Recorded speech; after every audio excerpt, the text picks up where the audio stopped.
There's a theory that what the professions have called mental illness is actually not an illness at all, but a reasonable reaction of the mind to cope with difficulties, in particular, especially with relationships.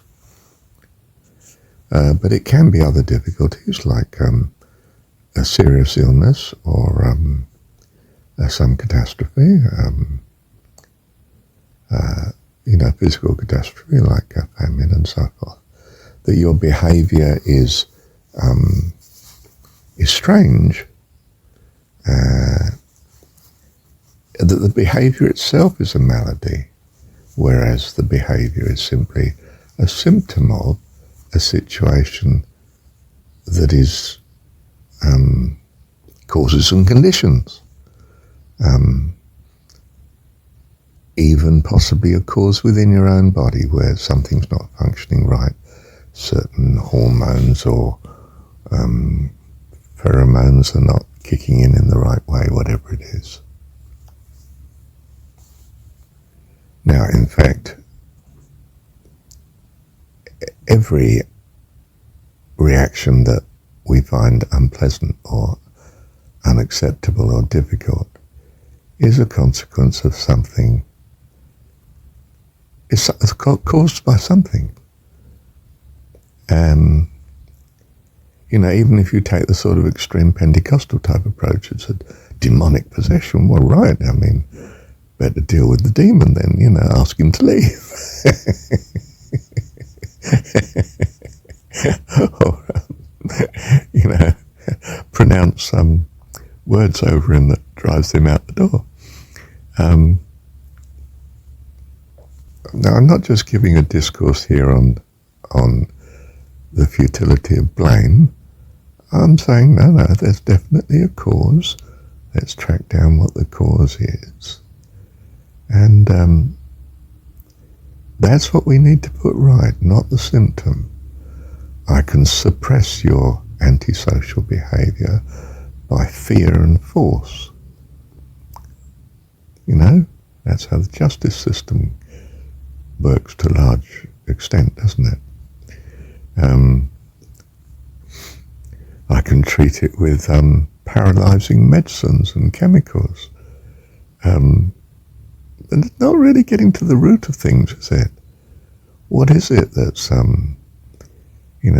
bad environments causing people to be harmful in some way, desperate perhaps, they're starving so they steal. It's not unreasonable. It may be unacceptable in society, but you can see why it's happening, and there are other ways of solving it, like perhaps it's cheaper to give them the necessities of life than leave them in despair without something. And that might be understanding. They see a billionaire, and they think, well, why shouldn't I seize what's his? It's not fair. And many of us don't. Is it because we've been bought with a reasonable standard of living? Or is it because we believe that the billionaire should have $1 billion and us not? Or what is it?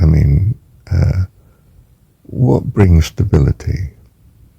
Perhaps it's that the billionaire is such a kind, wonderful chap, full of philanthropic activity, that we don't mind him also living in a palace.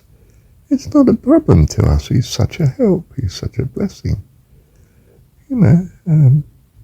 Sure, we might think it's a bit pointless in living in that, 5-story building all to himself with his swimming pools and tennis courts and so on, but it doesn't matter because he's such a blessing as well. Okay, fine. We're all living happily.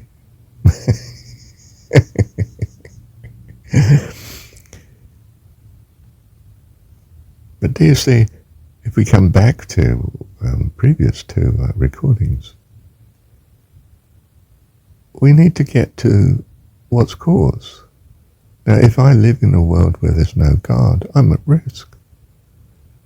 A person at risk can do desperate things, and desperate things can be extremely antisocial, like rioting and seizing power and so on.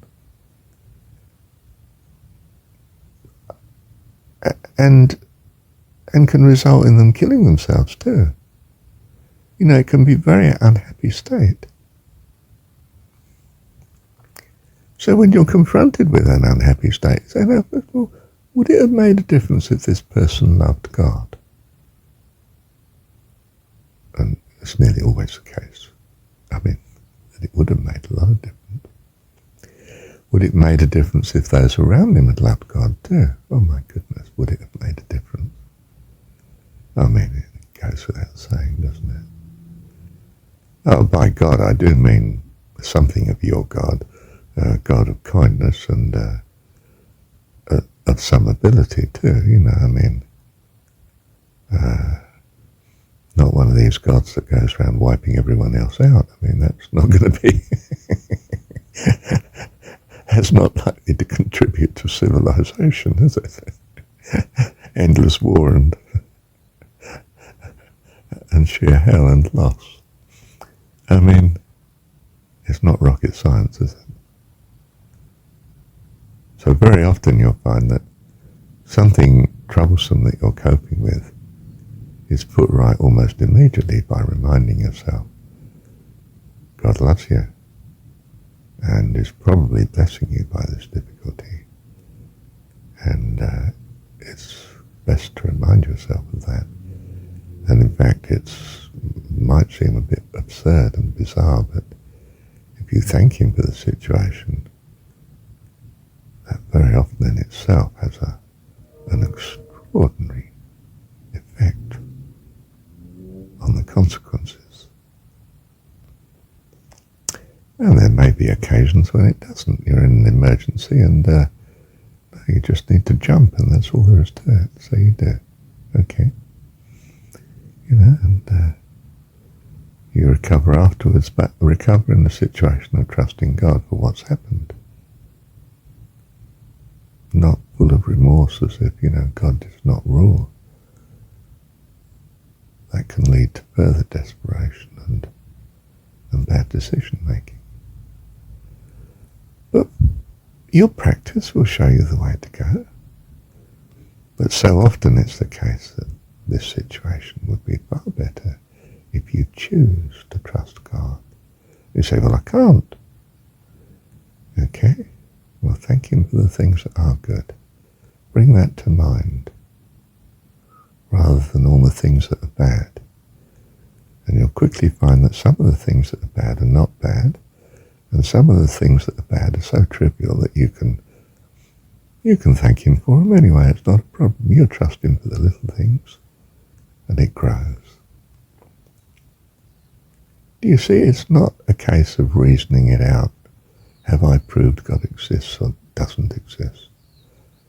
Not at all. It's a case of I found that trusting that he does exist, or behaving as if I trust he exists, that's an extremely good outcome. I'm going for it, mate. Get out of my way. I'm not listening to you. I've found this works. Bless you. You're not going to overcome self. Gosh, if you overcome self, you'll probably be dead tomorrow. You'll sacrifice yourself for needs that are way beyond your ability to cope with. You don't want your kids to be selfless. I want you to take care, love. I want you alive at the end of the day, not dead. How much more God? Be reasonable. He loves you. Isn't that wonderful?